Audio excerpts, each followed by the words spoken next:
So welcome everybody to the ALL TiLT Christmas Show and Tell. It's Thursday, the 9th of December, 2021. And there's the title slide there. And we hope that you really appreciate that nod to Christmas there with that little gold bauble there. It took me a long time to do that. So here we are. I'm Helen Myers, chair of the ALL branch.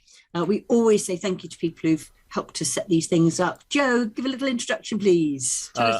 I'd love to. Thanks ever so much, Helen. I'm so excited about the Christmas TiLT show and tell. It's amazing to be here with everybody. As you know, I'm an independent languages consultant working very hard prepping webinars and doing other experiments to do with the promoting languages amongst the MFL Twitterati community. In the chat, I put a Google Doc with some example sessions of webinars I could offer, or I could do the training face-to-face. For webinars, I don't mind what time of day or night I get up to do the session. So if you're from further afield than the UK, then or if you're watching the recording and you're further afield than the UK, I'd be more than happy to do sessions in Australia, in the States, in the Middle East, all over the world. And I would love to help and support you, as I have been trying my hardest since the start of the pandemic, with over 140 TiLT webinars organised by myself and Helen. So without further ado, let's get into the meat of the session and the show and tell. But before we do that, thank you so much, Joe. I'm sure everybody in the chat, and we're all your friends, and we just so support what you've done. Absolutely brilliant. When I look at that page, somebody asked me to do a little, a count up. We've just had loads and loads of webinars, and it is down to the contacts that you've made that we have this, and also you've given confidence to people to be able to present, and that in itself can then, it does lead to jobs. It leads to experience that you can talk about. So thank you ever so much for everything. Thanks, really, really good. ALL, if you're a member of ALL, please put it in the chat and tell everybody to join. It'd be really, really nice to know that, and also know that we are at the moment planning to have a face-to-face in January at the BFI on the 22nd of January. It'd be great to see people, obviously guidelines, according to whatever the guidelines set us to. So here, ready, steady, and go. We're about to go now. Hi, everybody. I'm Elena Diaz. I'm an MFL teacher. I'm head of MFL and consultant. And today, it's lovely to see you, and it's lovely to see so many familiar names. I'm going to talk to you about a couple of the ways that I use Flippity and Sentencify in my lessons. They save me a lot of work, and they're really engaging. So I really recommend, if you haven't used them yet, that you have a look at them. So just to show you, this is an example of a typical Flippity. Lots of people use it this way. So if you've got a writing frame, you can turn it into a randomizer that spins every column. And I'm just going to show you what it looks like. So Flippity will turn any sentence builder or writing frame into a randomizer that sort of, as you can see, it flips every column. You can do them one at a time, or you can just do all of them at the same time, and then get students to, in this case, for example, to translate the sentence into English. If you build the Flippity in English, then you could get the students to turn whatever is in front of them into Spanish. I find students find it really motivating. So yeah, one of the ways that you can use this is to get them to translate full sentences using a sentence builder, and also to show them that you can mix and match with language. I'll go back to my presentation and I'll show you another way in which I use these. So sometimes I use them for grammar, just to teach grammar. And what I've got here is one of the very typical grammar things in Spanish, which is to use the verb to be. We have two different verbs for to be, and depending on what they go with, you use one or the other. So once you've taught the theory as to what uses each of the two to be verbs have, then you can use a Flippity to sort of get students to practice. So in this one, they have to choose between soy and estoy, depending on what comes up in the Flippity. Now, it's not very easy to see in this one, but as you can see, just above the randomizer, you get a sort of a written version just at the top.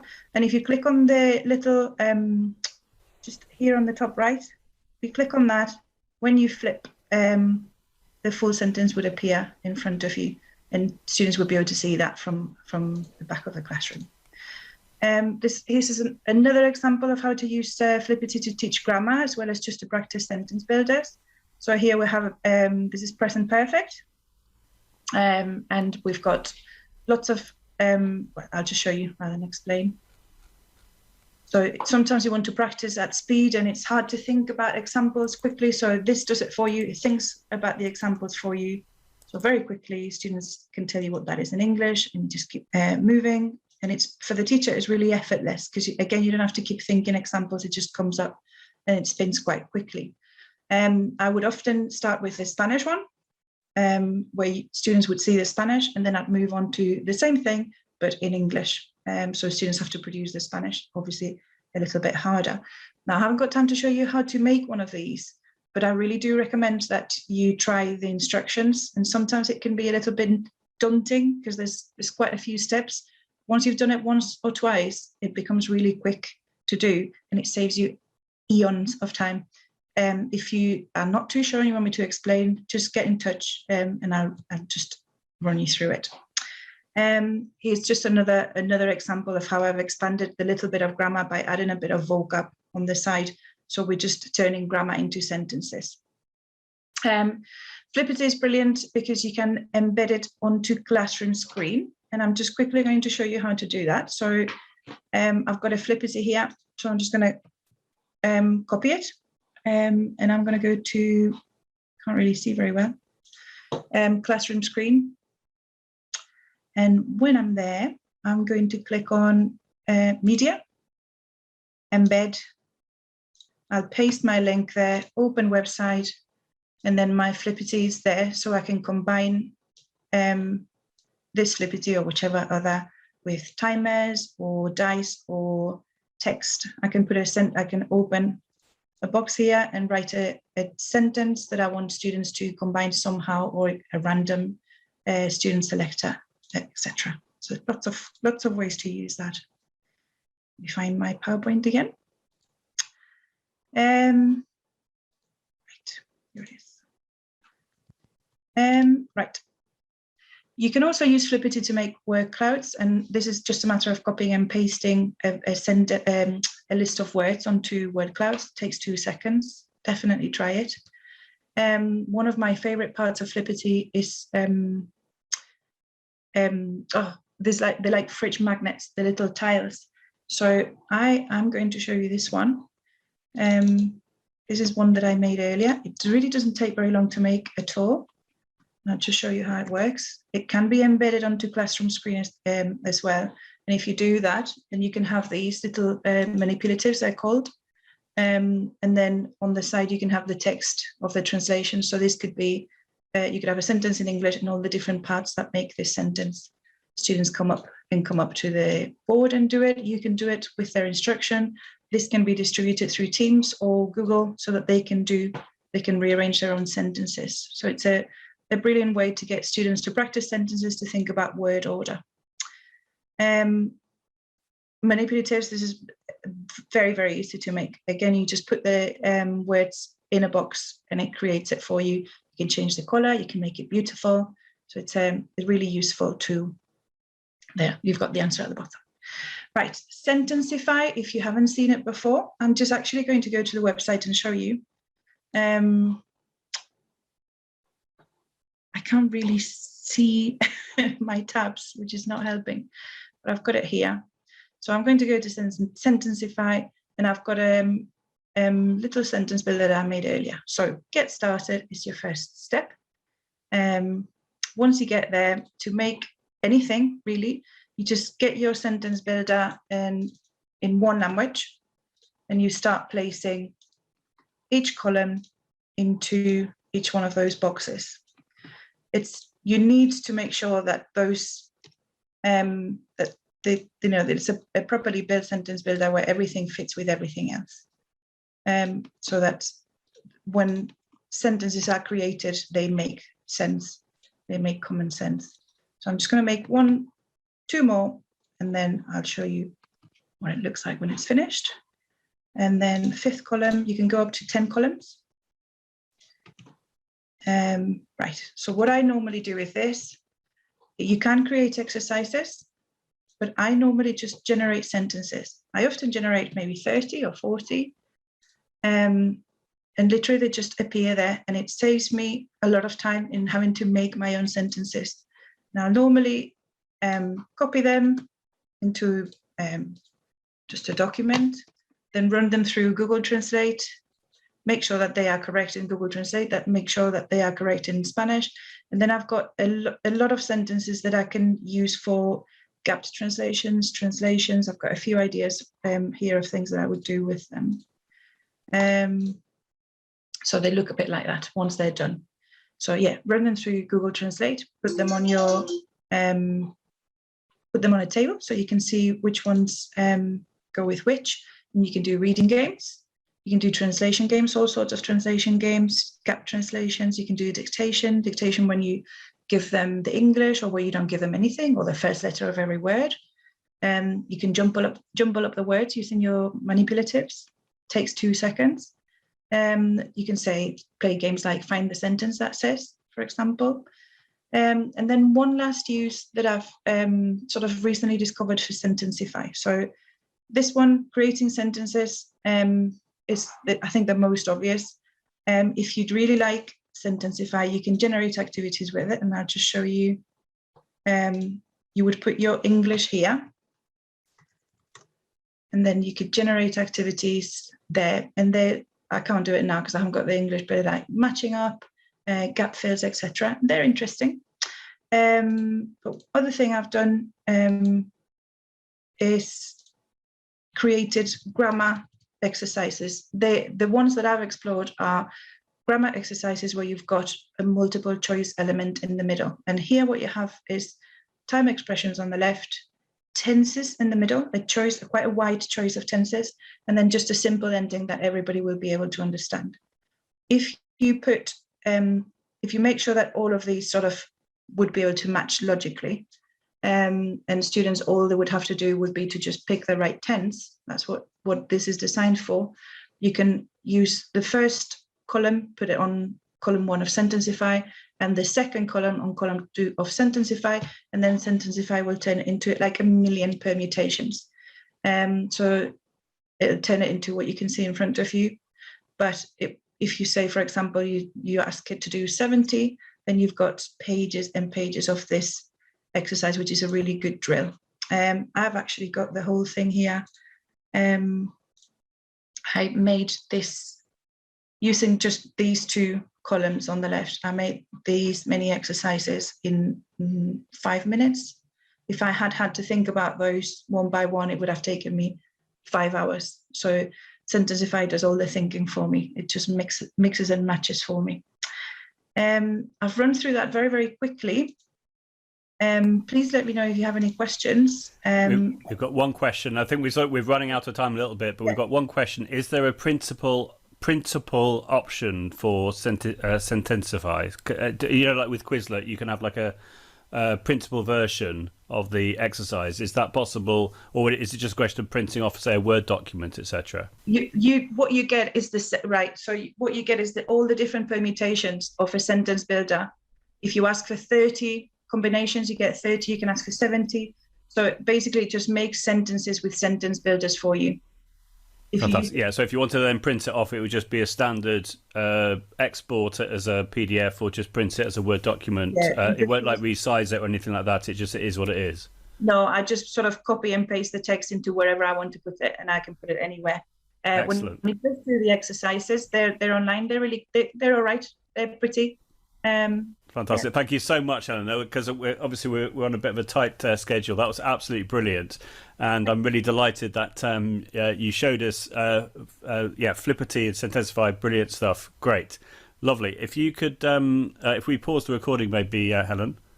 So here is Microsoft Word, where we're going to do a filling the gap, and that Elena showed a long time ago, and you requested to be shown again because it's a very good one. So I nicked that paragraph from Martin Lapweb's building sentence builders that I use all the time. We'll speak about it after. It used to be quite close to Sentencify, but I think it's the level up, but you have to pay for it. It's great though.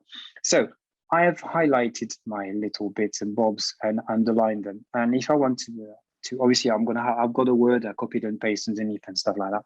So if I would just want to make the gaps very, very quickly there, and it's really straightforward, I'm going to highlight this. I'm going to go into format. I'm going to go into font, or you can do a shortcut with Control D, and it's going to be coming up eventually. All right, and get the floating bar. Then you can see the font. I'm going to change it to white. It obviously depends on the background you have, but here it's white background, so I'm going to put it into white, so it's going to be disappearing. But I still want to have my line not to be automatic, otherwise it's going to become white, but I want to be black. I click on it, and okay, and you can see it's just disappeared. Awesome, magic trick. Now I highlight it, I double click my my little paintbrush on top here. So this way I am going to be doing that for every single one of them, and until I am fed up of using it.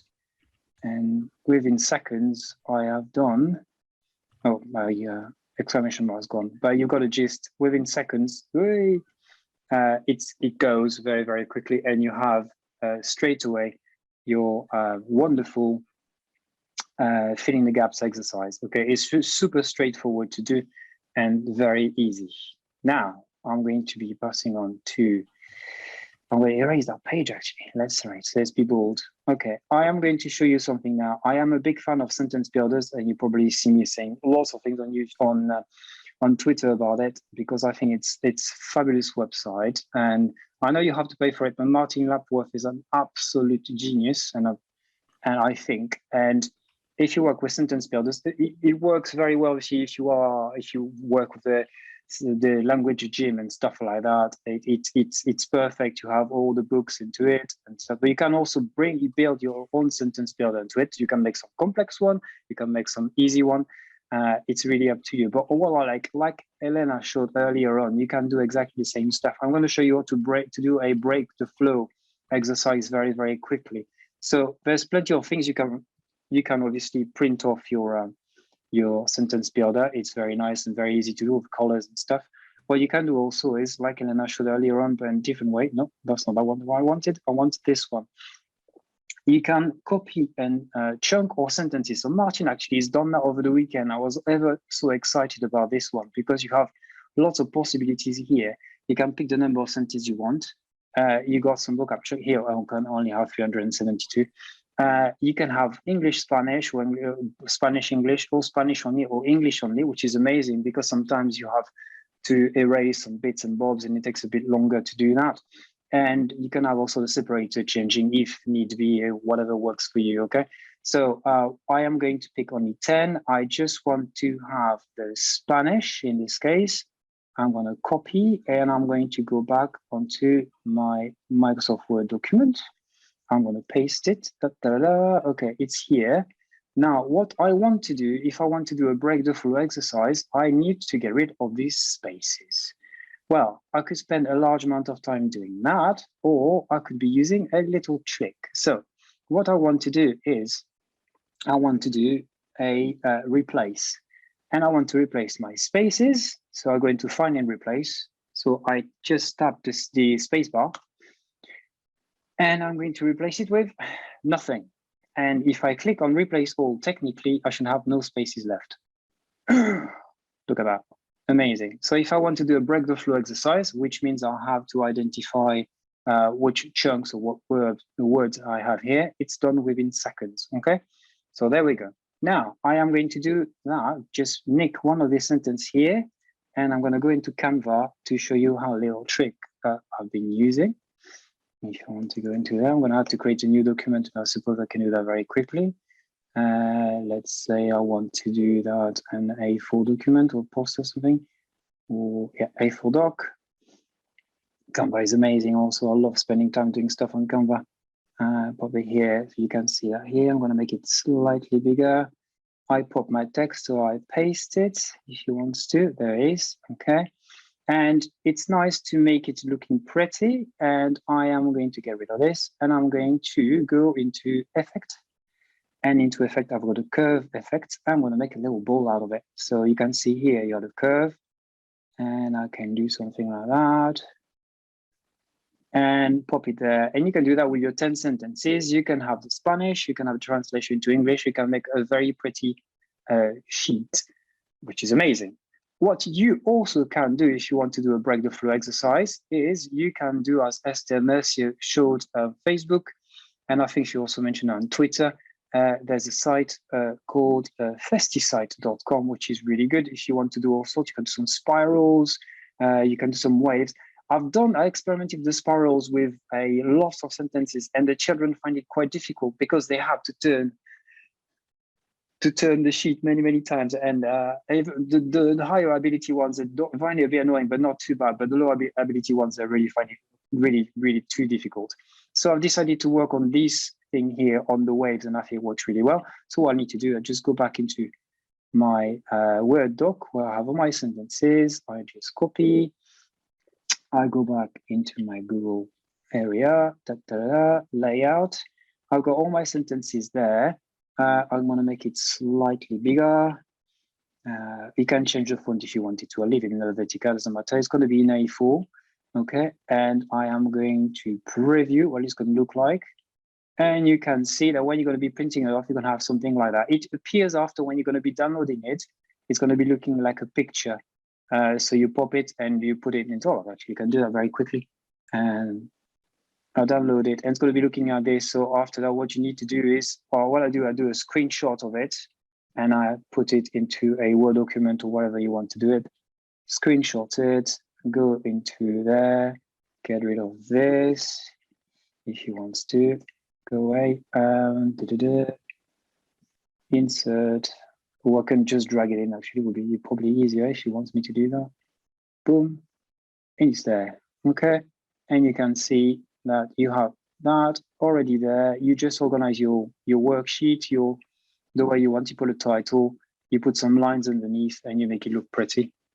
And that's me, all done. Excellent stuff, Jérôme, and nearly on time. Fantastic, lovely. That's really did I go slightly impressive. Over?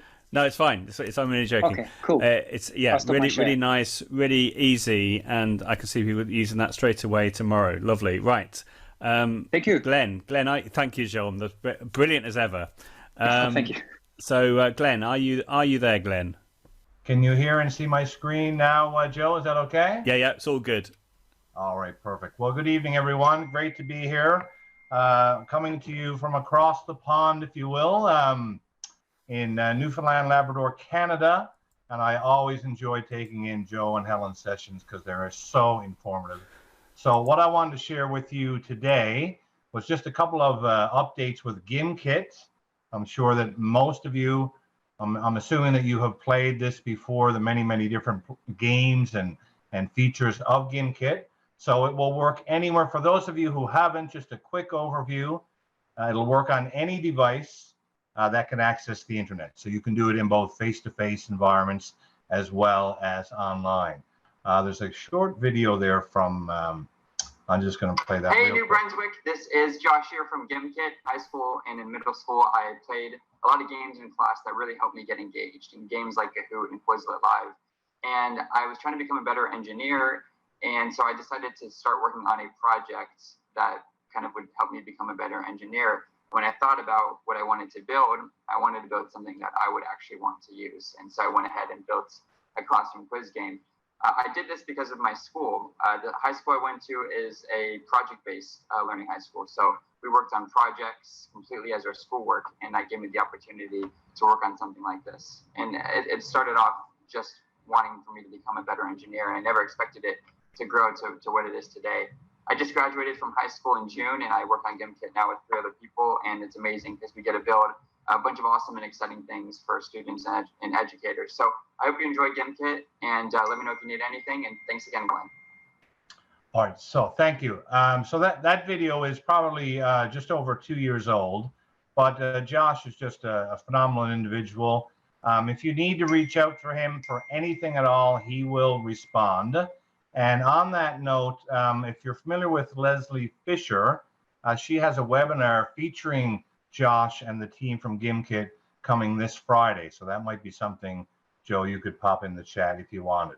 So just an overview, you know, it's kind of a mixture of Quizlet and Kahoot, as he mentioned. And I just wanted to let you folks know that Gimkit recently went free. So it was always, you were only allowed to have a total of 5 players. But with some of the featured games now, it's a whole, as you can see on the screen there, is a free plan. So you don't really need to create an account. You can create an account, a free one, of course, but you're not paying for it. Exactly. So I just wanted to jump in and show you some of the free game modes today. And I know we don't have much time. The newest feature, if you will, is called Fishtopia. So I haven't tried this with my students yet. I encourage you to create an account, get in there and have a look around. And, based on Twitter tweets today that I saw, people are very, very excited about this latest tool. I don't think we'll have enough time to play a proper game. So what I wanted to propose was one of the premium features, which is much like Pictionary. Okay, it's called Draw That. And what you do there is you simply, I'm taking the Noël Qu'est-ce que c'est. This is right from my account. So I'm going to click on Play Live. Trust No One is another one, which is quite popular. And I'm going to choose Draw That and continue. And when I look at the terms, let's make this a real short one. I'm going to manage the terms. So here's the terms that you're going to be drawing if you are selected to draw. And at the same time, you may have to guess what these are, okay? That's the idea. So we'll get a bit of music in there, and I'll continue that. And what I'm going to do now, with the great thing, once you start a game in Gimkit, all you have to do is right-click, and I've copied the link, and I'm now going to send it to everyone. Oh, is that coming through? Okay, there it is. So you have 30 seconds to join in, folks, and we will get started. I'll turn down the music a little bit.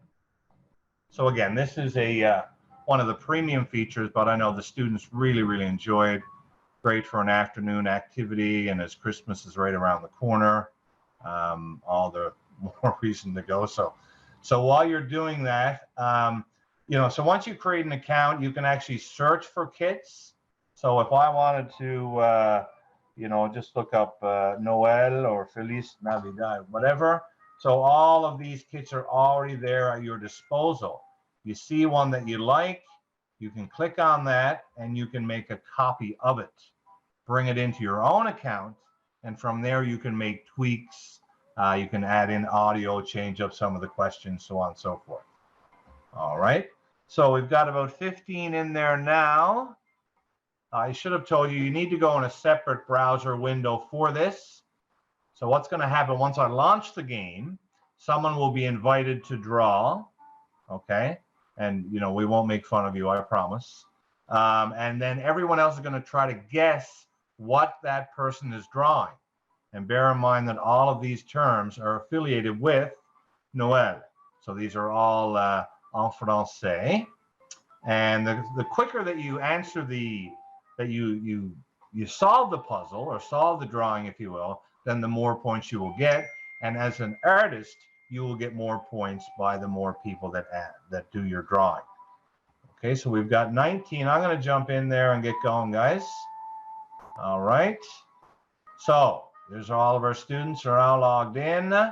So we're going to select a random student. And Jérôme, look at that.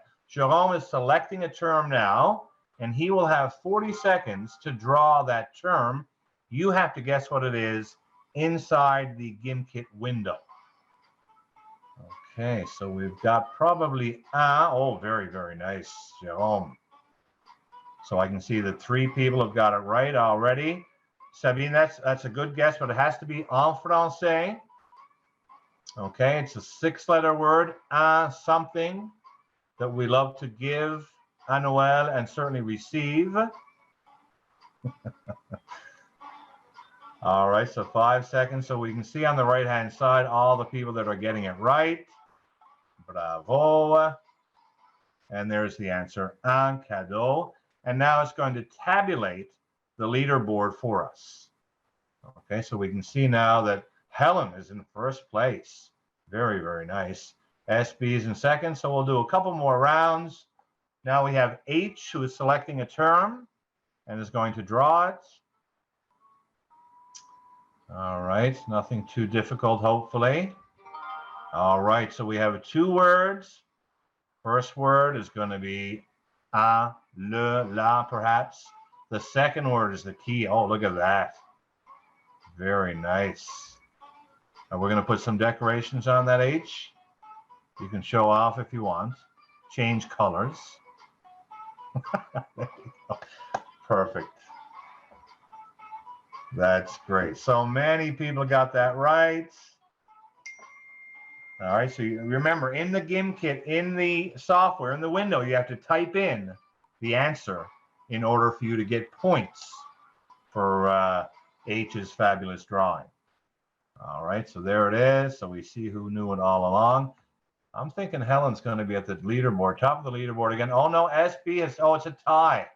It's a dead tie. We'll have one last round, and it's Margarita who's going to choose one of the terms, and she hasn't given up. All right, and this will be our final Gimkit draw that. Okay, Margarita is searching hard. There we go, 1 word, 5 letters, folks. What is it going to be? Oh, she's not in. Oh, now you got to guess it on your own. With no one drawing, you have to guess what it is. Oh my goodness. Okay, that's the first. That's never happened before. But we've got people guessing it anyway. So there you go. And it's going to be the white stuff that fell in my part of the world today. We got about 2.5, 3 inches, but it wasn't too bad. The winds are coming tonight. So actually, that's a perfect drawing because we're looking for la neige, which is the snow. Excellent. All right, so we get the leaderboard again. All right, stressful? No, it's a good stress. It's a good stress. So we're going to end the game right there. All right, and we get our little podium, and we see where everyone finished, which is kind of neat. And you can see the clapping features there on the left-hand side. Students like to get that up in the hundreds, if not more. We can go back and we can view the wonderful drawings. So there's the Cadeau de Jérôme, the Sapin, and La Neige is not showing up for us, but there it is, guys. So in a nutshell, that is Gimkit. Check out this new game mode. You know, again, they're raving about it on Twitter. It's you know, whatever Josh puts out is fantastic. Another one that he has, I believe, is a premium feature as well, is Kit Collab. And if we had more time, we could do that today. And on that one, everyone would be invited to make up a question. And as the teacher, you would accept the question, and then you'd play the game together as a group. I'm out. Thank you, Joe.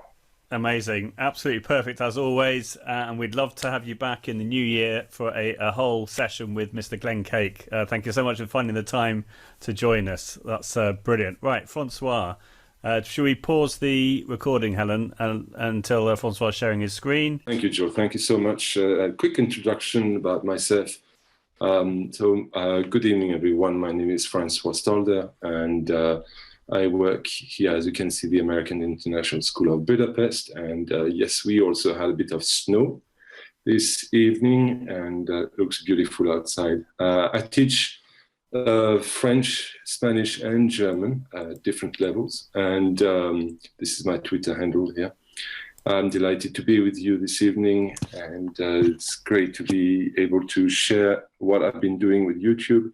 And the title is Developing Your Own YouTube Channel as an ongoing teaching resource for your classes. So here we are. If you could go to the next slide, please, Joe. Okay. There we are. Very good. Maybe if you click on the timer, and in the chat, everyone, tell me, maybe click on, also click in the white so we can see the question. Click in the white space. And yeah, that's okay. Because what I would like to ask you is, actually, is there anything that you teach that is recurrent. Any concepts or any idea. So the timer is not, we don't need to use it because that was the next question. So the idea is, ignore the timer. The idea is to think of a topic. You can stop. Yeah, thank you, Joe. If you click on next. Yeah, that was the idea. That was so. Sorry, my fault. No problem. So any concept or topic you teach or have taught repetitively in the past. So no problem. You can do that in the chat while I'm talking. And here's are the reason why I've started developing my own YouTube channel.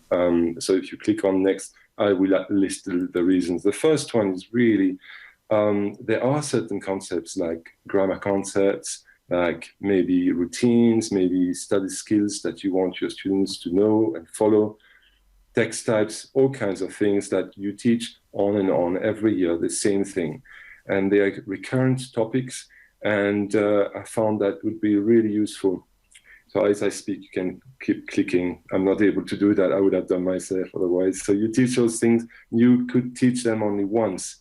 Another way, another reason why you would have your own channel would be to flip the class. For example, I like my students to be, so you can click on Joe. I like my students to be independent. And so I would share the YouTube video with them, ask them to watch it, and then let them explain it later on to the class, explain the topic or the concepts in the video. And next, another reason would be to just add your personal, your personal voice, personal touch beyond the classroom. So, yeah, next. You would tell your students, okay, so I prepared this video for you. I would like you to watch it, and then they hear you even though you're not with them, because they watch your video. Another reason would be next, to make your classroom experience and reach out to other people beyond the classroom. They could be colleagues, parents, or even here people outside your context, to show them and give them a taste of what you teach and how you teach it. So reaching out to the outside community. And the next one would be for me to develop my communication skills as a teacher and really focusing on what's important. That would be next, Joe. So communication is important, focusing on the key concepts and really taking care of explaining well certain things that sometimes we may not explain clearly in the classroom because of X, Y, Z reasons. And the last one really, and that's probably for me the most important reason, developing your own channel to save time. It doesn't save time initially, that's the next one. Saving time, because we all need extra time. If the resource is already available there, then students can watch, say, a grammar point that I've explained in the video, they watch it, and then straight away, because they've understood it, maybe they watched it at home or at the beginning of class, we go straight into the practicing the skill, the grammar or whatever you did present in the video. So these are some of the reasons that I use YouTube to teach and develop my own videos. So you could go to the next slide. I won't be able to demonstrate. Unfortunately, I'm not able to share my screen. So these are all the reasons, Joe. Yeah. You can scroll down. Yeah. Thank you. It's hard to, yeah, there you go. And again, that would be the idea to give what other things would you teach if you had to make videos for your students. What would be the types of concepts, ideas that you would share with your students? Important aspects of your teaching, of your lessons, of your units of study that you would include. Thank you very much. Thank you. Next slide. Okay, next slide. So if you click there, Joe, it will take you to the video that you could watch. You can play it. That's okay. Just the beginning. Just the beginning. You can play it. You can play it. Thank you. Hello and welcome to Tech Tips 101. Today you are going to learn how to use YouTube videos for your teaching practice. And you can pause, Joe, thank you. I just wanted to start this video to say, well, I created one video specifically to teach you how to make your own YouTube videos. And that link is in the presentation that was shared in the chat early on. And you could watch it, it's 4.5 minutes. And after 4.5 minutes, you'll be able to create your own YouTube video.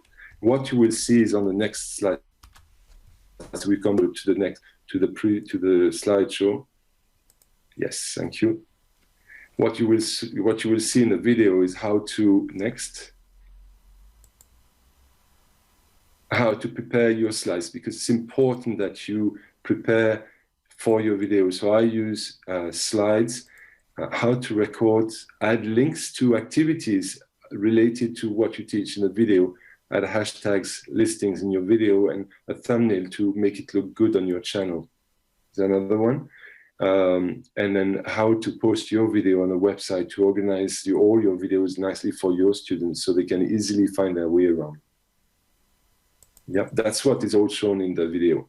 And it would look like this. Once you get started, you get taken to the studio, to YouTube Studio, and next you will be able to then upload your video. And this is the place where you add your activities. So for example, here in this particular video where I teach about modal verbs in French, I would put a link to the slideshow. Next, Joe, I prepared some exercises that I want the students to do. So they would click on the link, it becomes a link, they open it, and they go straight in after listening to the video.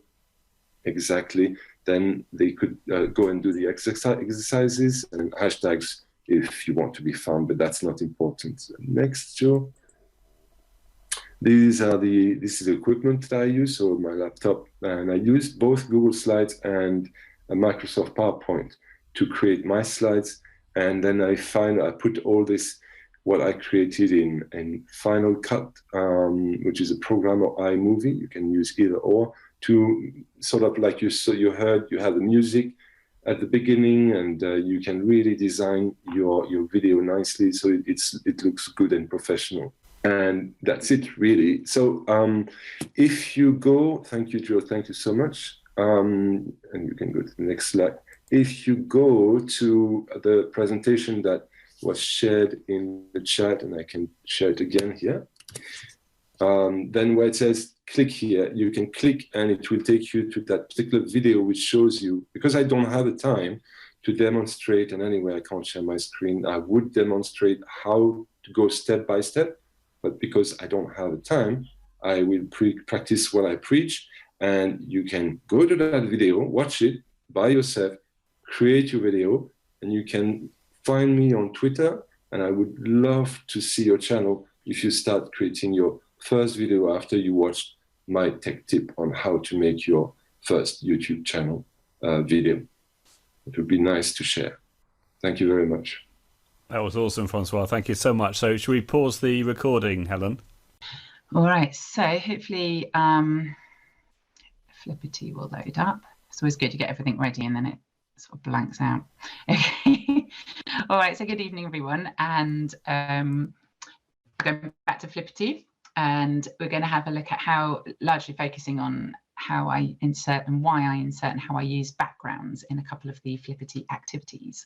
So I feel a little bit like I'm preaching to the converted here, but we'll give it a go. So I'm going to start with the manipulatives that were mentioned earlier. And so going to the instructions, obviously you open up your template, and I've got one set up here already. And it will hopefully wake up. And so I've obviously pre-populated this with the vocabulary, and towards the end you'll see that I've dropped in some voice recordings as well from using Fockaroo.com. And then if you go to the backgrounds tab, usually there's quite a lot of backgrounds that are there, but you'll see that I've deleted all of them because I don't actually want my students to have a choice of background. So I want them to use the background that I create. So in order to create my backgrounds, I use PowerPoint because it's just simple. It's what I use every day. And insert shapes. I'll insert a background image perhaps from the stock images or one of the websites that gives you free access to images. You need to have permission, of course, to use those images. And I'll insert the instructions, and then I need to save that PowerPoint slide as a PNG file or a JPEG file. And then having done that, I'll go to a website called postimages.org. And the reason I need to go there is because in order for it to work in Flippity, it needs to have a URL address. So I choose my image. And here I'm just going to click on the manipulatives, open that up. I think it's just slightly slow because it's running through the presentation. So here it'll show that you've got the right image, and then go to the direct link. And then just on the right hand side, copy the direct link, go back to your spreadsheet, and then post it into the where it says URL. You post it into the cell there. So now I've opened up. So obviously you label your spreadsheet because you don't want to lose it in your Google spreadsheets, and then you would normally go, well, you'd go to share, publish to the web. I've already done that, and then having done that, you go to get the link, and then it will generate the activity. So this is why I wanted to show you how I use the background. So because I've only given one background, it's therefore showing you the only background that there is. And this might be a homework that we would set for students through a Teams assignment perhaps, and then they would be expected to shift the vocabulary around into the right box. They listen to the audio files, they'll shift those into the right box. And then having done their sort, we'd ask them to take a screenshot of their work, and then we'd ask them to create their sentence in the box at the bottom here. Let's just move that out of the way. So they'd create their sentence. We could ask them to record their sentence on Vockaroo.com and then paste that screenshot and the Vockaroo link into their assignment. So that's how we are using manipulatives and why we adapt the backgrounds. And the other activity that we like to use, well, I like to use the backgrounds on, is the matching pairs. So firstly, I go to one of our sentence builders. So this is our Christmas sentence builder that we've been using. So as part of the sequence of lessons, we'd be drilling and practicing the language in the sentence builder, playing lots of games on the sentencebuilders.com website that Jérôme mentioned earlier, which we love as well. And then as a follow-up, we would then link it to a Flippity matching pairs activity.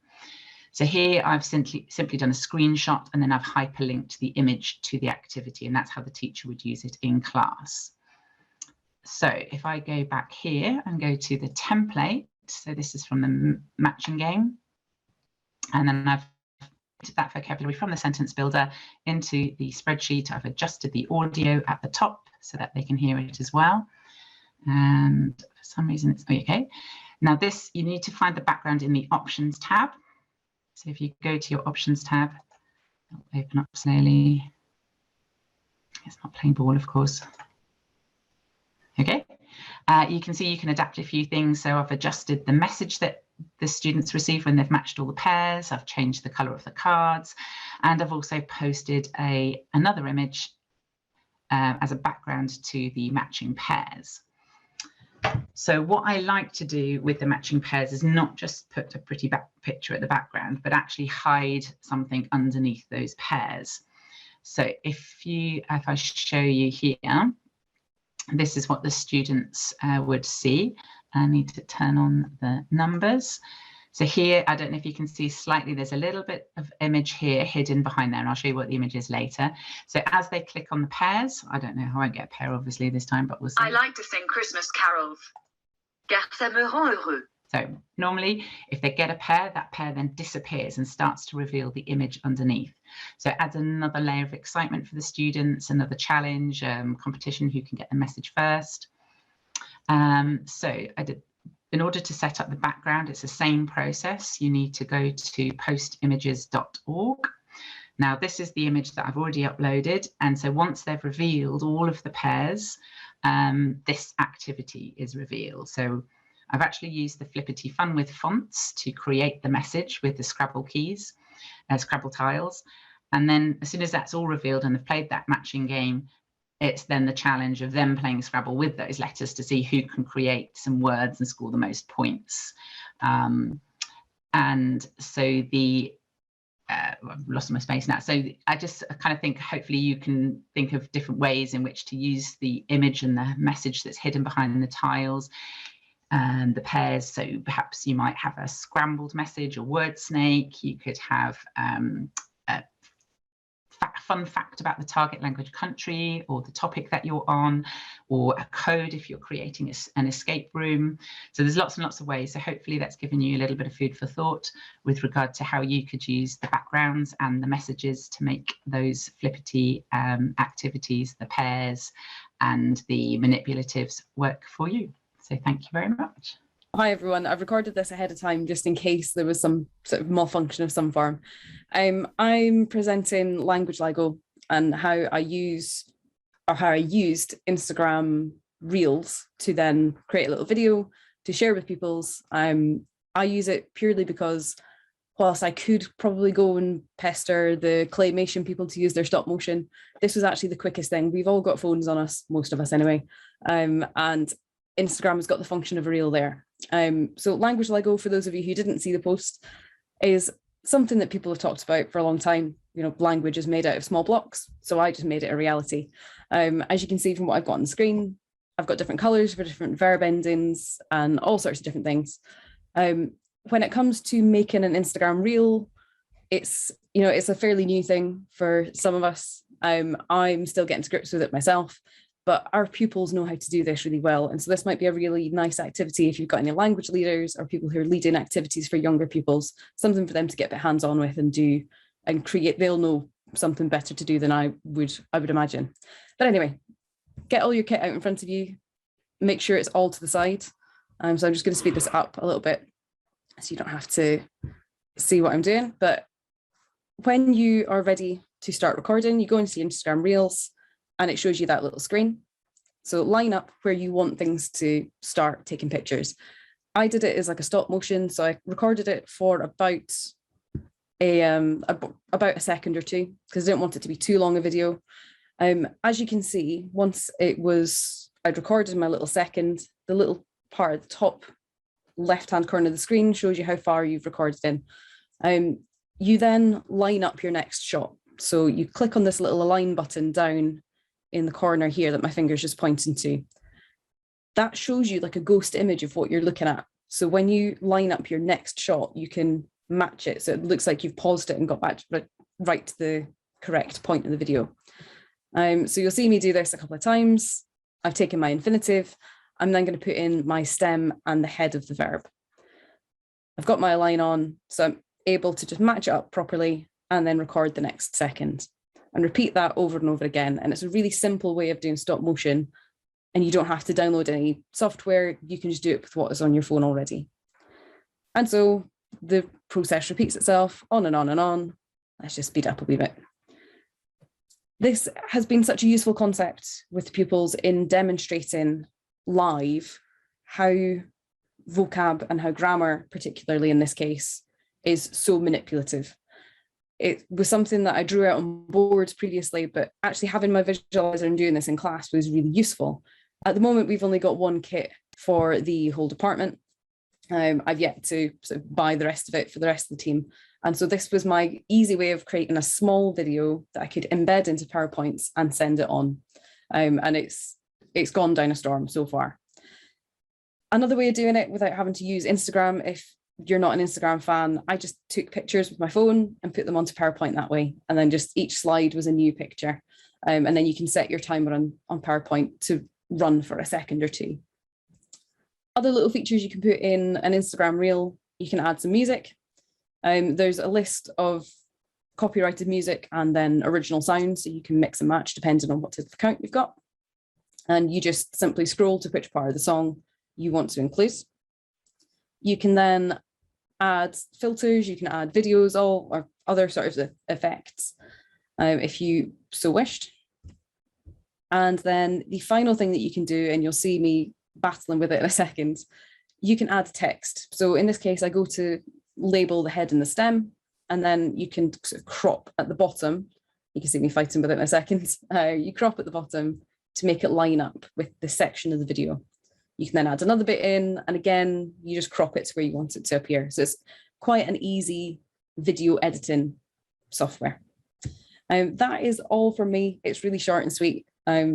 Just to explain Instagram Reels, feel free to ping me messages. And if you want to know more about Language Lego, then again, feel free to ping me a message. Thanks. Amazing. That was fantastic. Thank you so much. Lots of people in the chat are saying, love this. This is fab. Love the idea. Brilliant. Oh, cool. Thank you so much. That was absolutely fantastic. Right. Lovely. Brilliant. Okay. Thanks. So next up, we have Esmeralda Salgado, who you may have heard of in other TiLT webinars, as well as webinars from here, there, and everywhere. So do you want to share your screen, Esmeralda? That's okay. You're all good. Yes. Well, this is a very simple idea. It's going to take probably a couple of minutes only.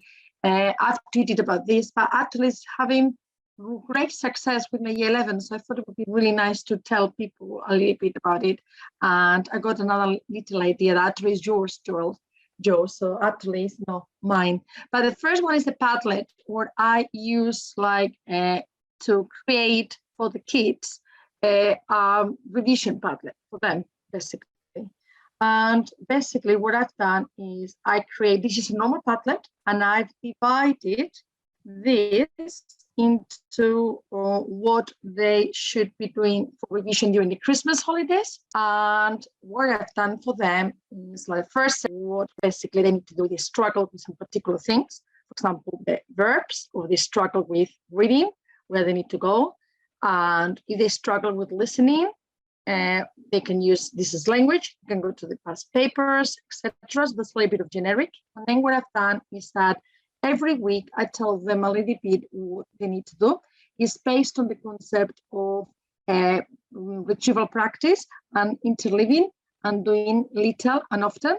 So week 1, the idea is they just study for about 30, 40 seconds slots every day. And I've just said, day 1, why do you do a little bit of common vocabulary from a QA with Quizlet, a little bit of day 2, writing practice. So basically they have to be writing a little bit of 150 words based on the topic of holidays, and they need to include these bullet points, which are based as well on the oral questions that they are actually learning, and actually they have to perform tomorrow, because tomorrow we're doing the mocks for the oral. Day 3, revise again your random Quizlets. This is Quizlets they create with the vocabulary that they encounter in past papers. Day 4, more writing, but on another topic. And then basically you get the idea. And day 5, you're going to do a past paper. So then what I like about Padlet is, everybody knows Padlet.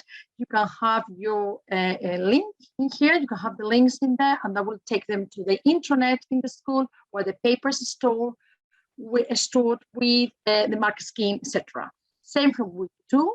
Also put a little bit of motivational slogans on the top, like success doesn't just find you, you need to find it, dream bigger, do bigger, things like that. Then we do, day 1 is about literary text practice. So I just create a little bit of example paper with that. Again, vocabulary, then writing again, another past paper, but now it's going to be listening. So basically, it's up to you. You know your students, or you create something for them to help them revise, and be spoken basically for your own class, basically. And this one is for my own students, and my colleagues have created another one in the Padlets for their students, because they're different from my class. So very, very bespoken and very, very personalized. Then a little bit of what they do before the mock. And at the end, some area, if you're going to do more papers, do a QA, because I teach this year the top set. They do also have papers in Excel if you want to do. These papers are from Google that has converted them into Google Forms, which I think is brilliant. He shared them very generously in the Facebook page, basically, of MFL Matters. So that's basically a bit of an idea on how to use Padlet as a schedule and as a timetable for the kids. And I started using this now, not just for the year 11s, for the year 10s, and also with the year 8s and the year 9s. So it's the idea they become independent, and hopefully some of them, they don't need to stick to it, they create their own ones as well.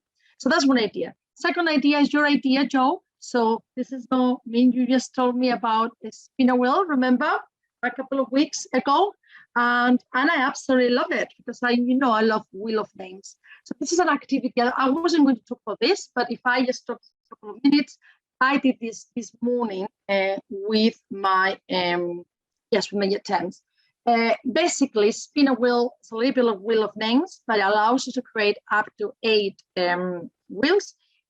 Joe is the person who introduced me to this, but this is how I've been using it like this morning.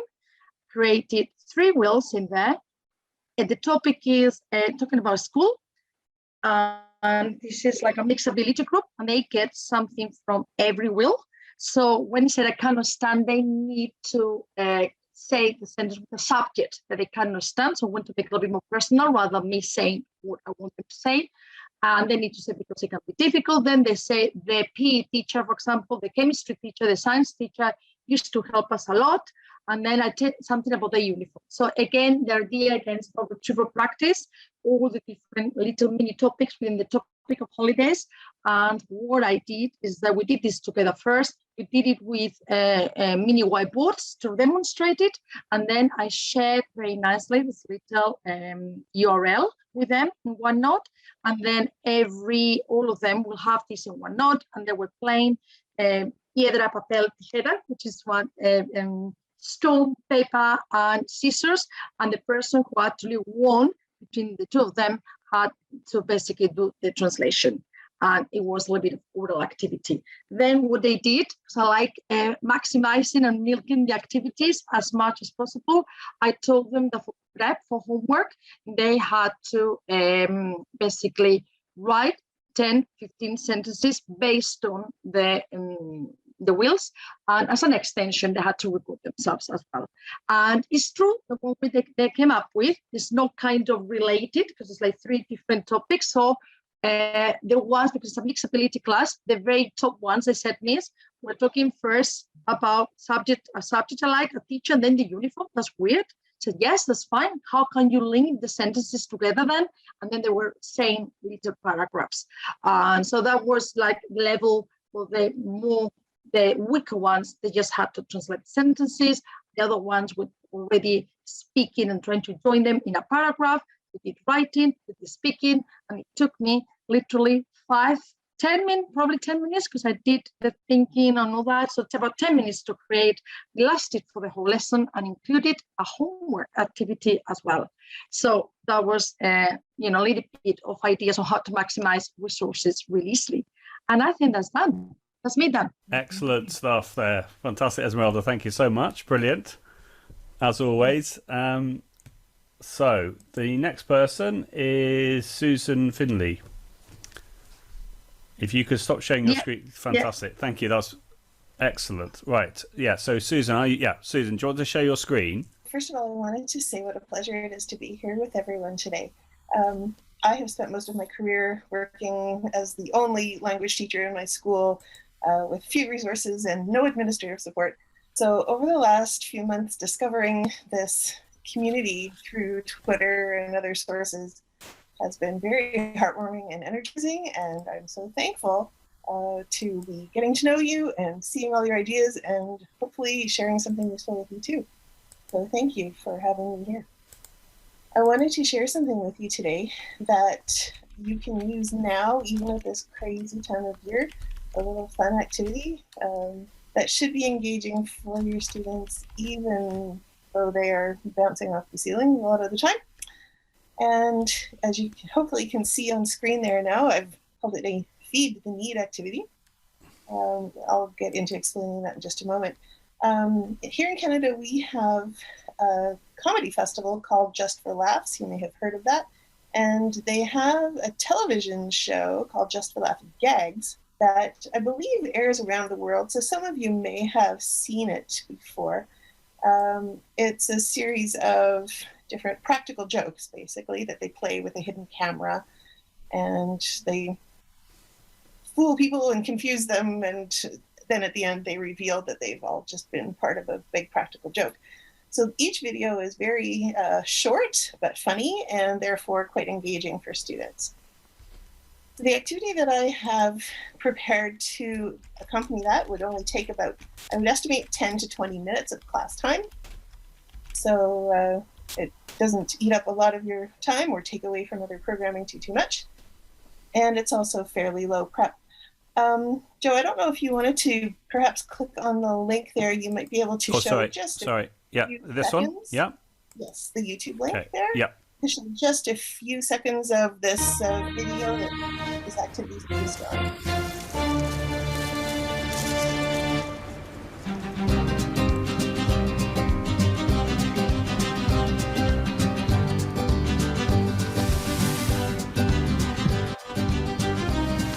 That's probably enough. I think people can get the idea from that of what the gag is all about. So let's skip ahead now to slide number 6, if you can. A little trick for those people that don't know, I can tap on the key 6 and then press enter in Google Slideshow like this. Ta-da! We're now on slide 6. So I just wanted to show that there's very little prep involved on your end with this activity. Basically, you just need to read through the material that I send along in this slideshow, and then there are some slides to print as well, and we'll take a look at those in a few minutes. And then let's take a look at the next slide as well. So you're previewing, you're printing, you gather up some push pins and queue up your video. Those are the only things you need to do ahead of time. During the lesson, number 1 step there says important, do not show the entire video right away. So the whole premise of this is that you need to keep the students in suspense. I showed you more of the video in that few seconds than I would be showing the students at the beginning of all of this. So you need to preview it so you know what's going to happen and that you can sort of lead a little bit the kids in the right direction, but they only get a little piece at a time to keep them curious and help keep them engaged with the lesson. So there's a technique that like I said, I've called it Feed the Need. It's actually based on research done with young children where to build language and develop their brain, you follow their interest and you talk about and name the things that the children are showing interest in. And it helps kids, of course, to build those connections. So I've adapted that technique to use with this video. If we can jump ahead to slide number 9. Okay, so slide number 9 is the first of several here where I've provided vocabulary because, of course, kids need lots of words to talk about this video. Now, I've included an enormous number of vocabularies here and pictures to try and clearly illustrate what each word means that your students already know. I've even included things like petit and grand because as you noticed in that video, the tree was growing and it starts out petit and then it quickly becomes grand. But those might be words your kids already know. I put them in here just in case they don't. So there's a very thorough list if you want to click through a few of those following pages to show a variety of some of the words that are there. So these are ones that you would print, you'd trim them up the middle to separate them all, and you would have the class as needed through the activity. Okay. So again, as you can see, there's a wide variety of vocab here. Some is very simple and basic. Others are more particular to this video. All right. So we're going to go ahead now to 28, it might be. There we go. All right. So here's where we get into feeding the need. So the timestamp is set at 0. And to get the activity started, you don't even press play. You just leave it on the still screen at the beginning of the video, which shows the lady holding the box of fertilizer standing beside the tree. And just to get the ball rolling, you ask these few leading questions to the kids. It helps to introduce a few of the fundamental words that they would need in order to proceed with the activity. And also kind of gets them engaged, starting to think about what they're seeing and why, what might happen next. And from this point on, you only feed those pictures and words that we scrolled through just a moment ago. You only feed those to the students as they need them, as they demonstrate a need or a desire to talk about something that they've seen on the screen, then you give them that word if they don't already know it. So while we're still on this slide, I would also draw your attention to the fact that I've grouped the questions according to like easy, standard, and more difficult, sort of higher order thinking questions on the difficult side, much more open-ended, getting the kids to make inferences and predictions and that sort of thing. But even, you know, a class that is just beginning to put sentences together can usually answer the easy questions, supported by the pictures that you give in combination with the video, and you know, they can figure it out. So you lead them with a few questions and then they become the storytellers by answering those questions. You don't have to use all easy questions or all standard ones. The class I most recently used this with was a combination of grades 6, 7, and 8 students. So they were aged from 12 to 14. In that class, I had a couple of students who were reading at a 6-year-old level, as well as a student who had been through 7 years of full French immersion. And then all of my other kids had been with me through their entire French learning career, so just getting one lesson a day. So I literally had the full gamut all in one class, and I was able to have my weakest students have success, giving them the, you know, very simple questions from the left column, and still challenge my French immersion student by giving him more open-ended questions on the right. So, yeah, advance to the next slide, Joe. Yep. I was just wondering how many more slides are there? I'm just thinking of the timing. I mean, it's lovely, but I just, what sort of, how many more slides do you want to show? Only 1 or 2. Okay, no worries. That's fine. Thank you. So you'll see again the timestamp there. You only show them a quick little bit of the video, just for 3 seconds. So you have to be really ready on your pause button as you show that little bit.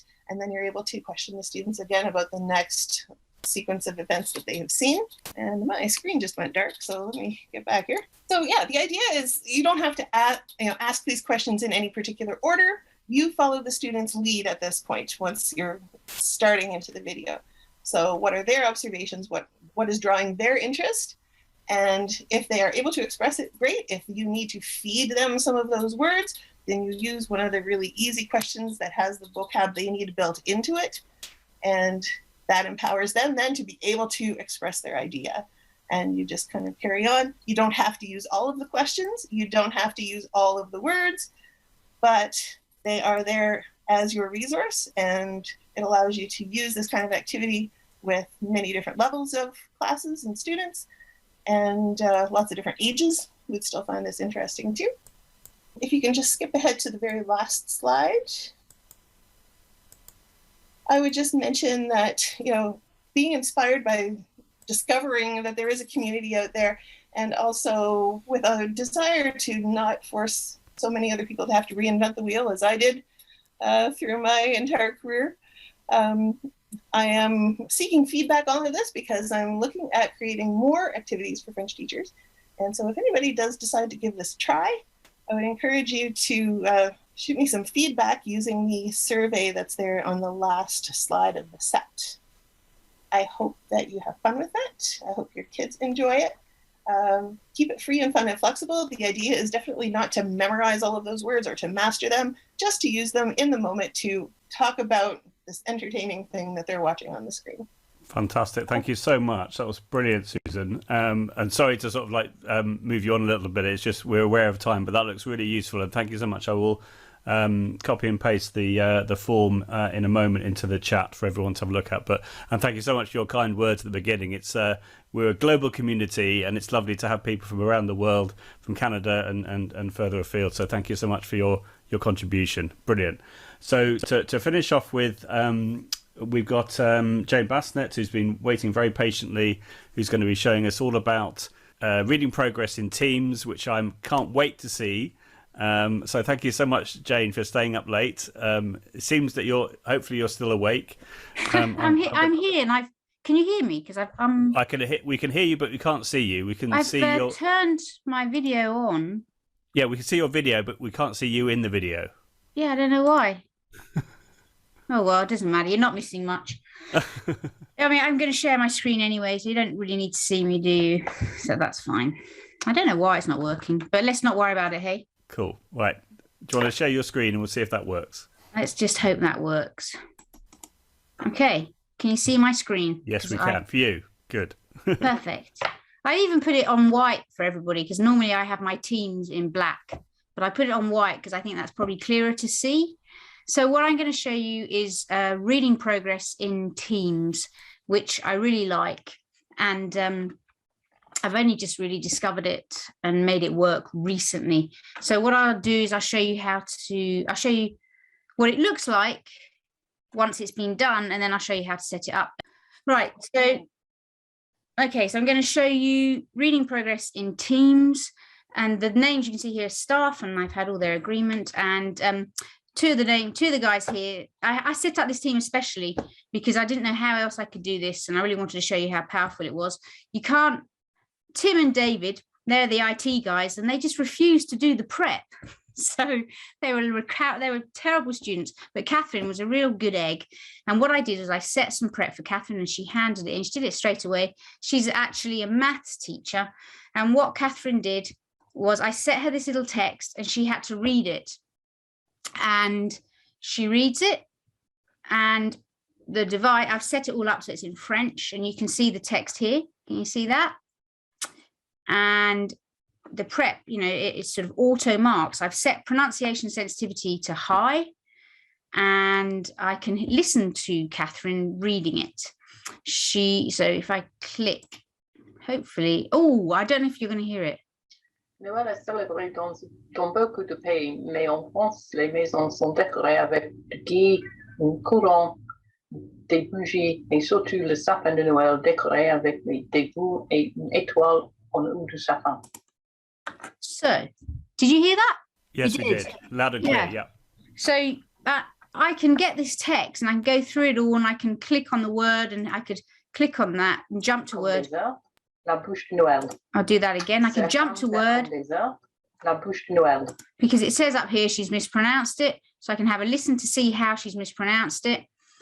Here she's missed the word out, so I'm gonna jump to this word. Dans le dîner traditionnel, toute la famille est réunie et on mange beaucoup.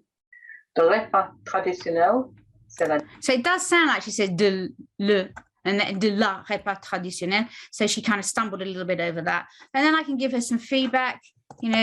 This is great work, Catherine. But have another go, whatever. And I can then, I can then return it to her for revision. This time, please be careful with your genders, or do not forget to pronounce the accent, the acute accent at the end of a word, for example. So, and as I showed you here as well, of course, when I set the task, I can set it to high or low sensitivity, and I can check it now. Also, I've moved the sensitivity bar to low, and so it gives me some different kind of feedback. So that's how it works once the work has been set for somebody. There we go. So you choose your text. And I've used it with my upper 6 so that they can practice speaking their IRPs and things like that. So then the next thing to do is to show you how to set this task, unless there are any questions on that bit. So we have a question on how do you set the task? That's exactly what I'm going to do. And we've also got Helen. Yeah. So does she see the mark before she submits it? Yeah. I think that's a brilliant idea. No, she doesn't see the mark. And actually, the other thing I think would be amazing, and I've said this to Microsoft, that for older students, for my students who are doing French, it would be fantastic for them to actually see straight away how they're doing. But I get that for reading in English, it's a different kind of task. It's a different sort of thing. But I think in French, I'd want my students to hear how they're doing and to compare how they've done and to see where they've gone wrong. I think that would be a really useful tool. But there we go. Now create an assignment, add the title, TiLT.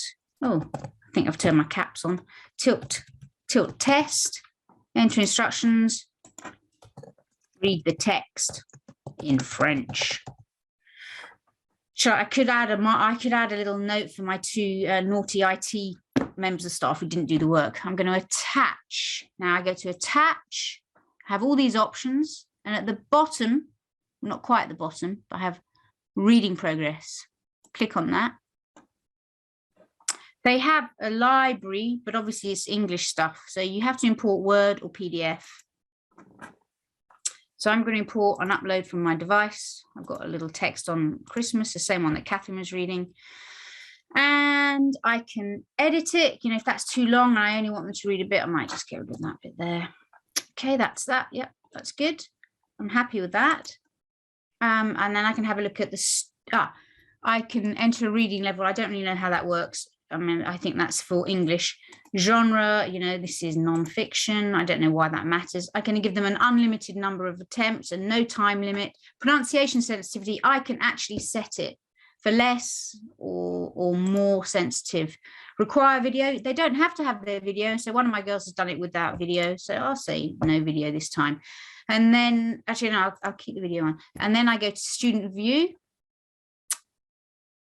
We can't, obviously can't access my camera because that's involved in this Zoom call, although it doesn't seem to be working. And then I would click start. Normally what would happen is I click start. Actually, if I stop my video, right, and now, no, it still doesn't want me to do it. I would normally get the text and I could have a go. I'd click start and I would record myself doing it. So, but then you don't actually get to see yourself doing it. It doesn't let you do that, which I found a bit disconcerting. So the first time I did it, I actually did it with a girl in the class, just so that I could see what it looked like for them and I could see what happened. So there we go. And I click next. And that's it. Obviously, you know, you give the due date and all the rest of it and you click assign. And that's the whole thing. So any questions? Is that enough? Does it automatically select the question? So I can see the chat. It doesn't automatically select the language. You need to make sure that your text is in the language that you want them to speak. I think that's the only question I can see. Yeah, I think that was the only. That was brilliant. Thank you so much. I see Sabine is saying we're definitely going to use this in the department. Amazing. So that was really, really lovely. Thank you so much, Jane. It's absolute pleasure. I'll stop sharing. I could do a 5-minute slot, Helen, if there's time. Oh yes, go on. Is that all right? So if I share my screen, let me just move the chat out of the way. If I share my screen. Close a couple of these. Right, so it so happens that I was going to talk about Spinnerwheel, but it so happened that Esmeralda did that first. But that's okay. What I'm going to do is I'm going to improvise. So this is the slide. I made this animated GIF using gifcap.dev, which I will put in the chat for you. Oh, before I do that, just have a look at the title as well. That's so random, using spinnerwheel.com to promote speaking and writing. Anyway. Right, so I made this animated GIF using what's called gifcap.dev, which if you've seen my language show presentation, you'll know all about. And for those people that don't know, I announced today that all the videos for the language show are now available for free on the language show channel. So the Friday, Saturday, Sunday presentations, they're all now available for free, which is really kind of Jonathan Scott to do that. So as Esmeralda was saying, you can use this in a number of ways. You can use it for a standard name picker. You can use the emojis that come with Spinnerwheel. You can also use a Chrome extension called Emoji Keyboard, which allows you to add in X number, say 3 emojis per section. At the time of me creating this GIF, it was only possible to do 1 emoji per section for the second one. In other words, the default feature within Spinnerwheel. But then Alan Phillips, the developer, then debugged it, and it's now possible to do more than 1. So that's fine. And then the fourth wheel, I got this idea from Esmeralda, which is sentence starters. So, for example, things like in the morning, last weekend, in the future. So you could have 2 wheels, one with names of the students on and one with the sentence starters. And then again, you've got the images option, but you can only upload images from Unsplash. You can't use your own images. So those people who are Bitmoji fans, you're not able to use your Bitmojis. So there we are. And then I've just put some links there to different examples of different spinner wheels that you can have a look at, and a couple of blog posts, or one blog post as well. So I'm just going to quickly, I've made a short URL as I normally do, but I just wanted to show you a couple of Chrome extensions which I'm really enjoying at the moment. Let me just put that in the chat for you. Like that. And one of them, which I'm going to start off with, is absolutely fantastic. And let me just demonstrate it. Let me go to my channel. Like this. Right, so let me go to this presentation here. Right, this is one we did on Monday with the amazing Catherine Quentin. And what it's called is, it's this one. It's called Video Speed Controller. Video Speed Controller. So believe it or not, it allows you to control the speed of your video. Now, before anyone says, well, you can do that in YouTube already, which I think is here. Yeah, playback speed normal. You've got these different speeds here. What you can do here is it's a lot more granular. So if I press play, you've got different keyboard shortcuts, which if I click here and I click settings, then I've changed some of these, the ones I prefer, but these are all the keyboard shortcuts. But let me just go back and show you in reality what that means. So if I press play, so welcome everybody. I can now go faster by pressing the D key like this. It's my pleasure to be working with Catherine Quentin and with Priscilla as well from Brilliant Publications, looking at how we can use singing and dancing in the primary MFL classroom. Today's date is the 6th of December. I can then go slower. Right. And I can't wait to get started on this particular webinar. I've like seen the presentation. I can press the R key. Treat tonight, and it's really lovely that we've got a really nice audience. Oh, hang on. I'd love you to put some questions for Catherine. No, it doesn't matter. Anyway, I can rewind like this. I can go to put some tonight, and it's really a webinar. Right? So I'm going back 10 seconds at a time. To 6th of December. Something I really like, and then likewise, if I can go forwards. With 10 seconds, like that. Now, and one thing I really like is, let's imagine I say, I don't know, go here, and I press play. I can press a key like this. And then they have to come up with sentences, and we normally get some really rude ones. So I've just clicked on the W key, that's what I programmed, but now I can then move this forward, say, that's put a marker in, and I can press E like this. So let's press play, I can press the E key. So again, a bit of a deep dive there. And it's not going to work. Video what should have happened is it should have gone. Let me just try this again. On. Part. Then press play. In French, then we get La Reine d'Angleterre ne peut pas. So no, it doesn't want to work. Right. Okay. Normally it works fine. Maybe it's because it's in Zoom. But basically, what you can do is you can put a marker in the video. You can move forwards, and then you can press a key, and it will take you back to that marker.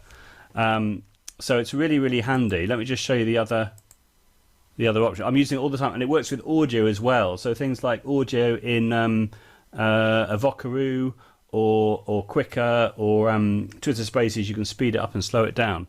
So as I was saying, you can press the V key to show and hide the controller, decrease the speed, increase the speed with S and D, rewind and advance, Z and X. So you can see the values I put here.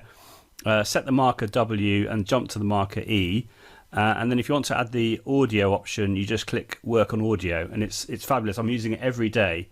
The other thing I wanted to show you as well, which I'm also using every day, is where is it?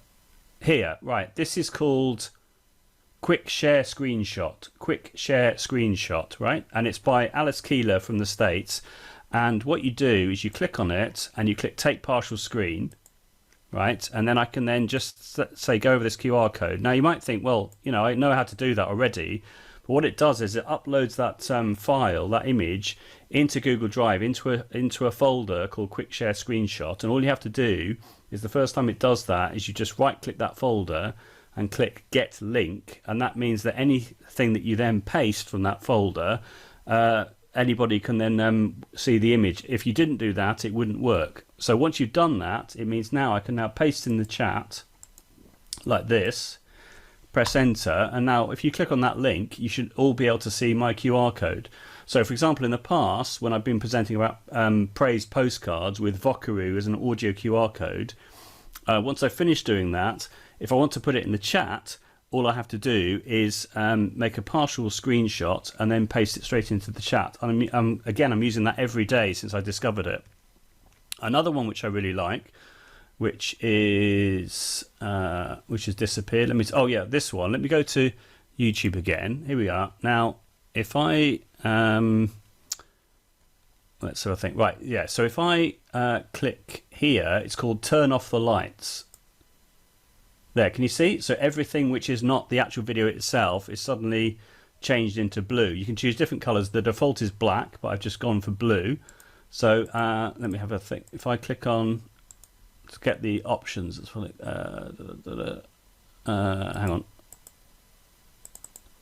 There we are. You double click it, and you can choose a color. So if you want to have like a purple, you can do that instead. Really fun activity. They really enjoy that. It doesn't necessarily have anything to do with. And it goes purple. So that's also really nice. And the last one I was going to show you. Was that it? Hang on. There was another one. This one. This one is called Magical, and it's a keyboard shortcut. So what you can do is you can install it, and what I've done here is I put in my initials. Whenever I write JD, my email address appears, and it's a free Chrome extension. So it's really, really useful for when there's something that you're writing again and again and again. You can just have a keyboard shortcut, and you could have like a whole letter if you wanted to. So you could have a whole set of different letters that you send to parents or what have you, and it's all just there, and it's free. Absolutely brilliant. So well done for Esmeralda for doing Spinnerwheel, but hopefully I've shown you enough ideas to keep you all happy. And thank you ever so much for everyone for coming along to the show and tell. It's been a lot of fun, and I will now hand over to my co-host Helen Myers. Well, yes, thank you. We've been telling everybody, don't worry if you have to go, because we do feel it's so good of people to offer. And we know that there sometimes are formats of show and tells where people, get hassled if they go over time, which I think, everyone's giving their time for free. So thank you so much to everyone. This actually started because Margarita Mortimer asked me to do something on how to create tables, which I have done a video for. And all I'm going to say now is that I will I'll make a video of it, and then I'll send everybody a link to that at the same time as a link to the show and tell. But thank you so much. For those of you who are left, if you want to put up your videos now in a moment, that would be great for a picture. But I think just to say, have I made it so that everybody can do that? Just let everybody start video. But before I turn off the video, can I just say again, thank you so much to you, Joe. You've introduced all these people to us, and now we feel that they're all our friends, aren't they? So that was lovely, and lovely to see new people as well. So Susan, as Joe said, thank you very much for your words and for joining in. So if everybody can give everybody a round of applause now, that'd be great. And I'm going to turn off the video and take a picture. Anything else you want to say, Joe, before I do that? I don't think so. I'm putting all the links in the chat for those different Chrome extensions. Another one which I forgot to mention, which I will just I won't show you. I'll just if I can find it. Here it is. Right, it's called Calm Twitter. Calm Twitter. In fact, let me just show you. If it's okay. It'll take literally 10 seconds. We're real keen. We don't mind. Right. So can you see? On the right hand side, I don't have all the trending topics appearing. And that is because I have a Chrome extension, which is this one, which is called Calm Twitter. And basically what it does is it gets rid of all the stuff here. So whatever Boris Johnson has been getting up to and people are tweeting about it, I don't get any of that. So it means I can focus on actually reading tweets rather than being, drawn away to see, whatever's happened in the government. So I've just been using it for a couple of weeks, but I really like it. It's really good. So there we are. There's a lovely reading comprehension there from Emmanuel Macron. J'aime la Grande-Bretagne. J'aime son peuple. Absolutely. Absolutely. So there we are. Okay. I'll put those links in the chat as well. All right. So thank you very much. I shall stop the recording now.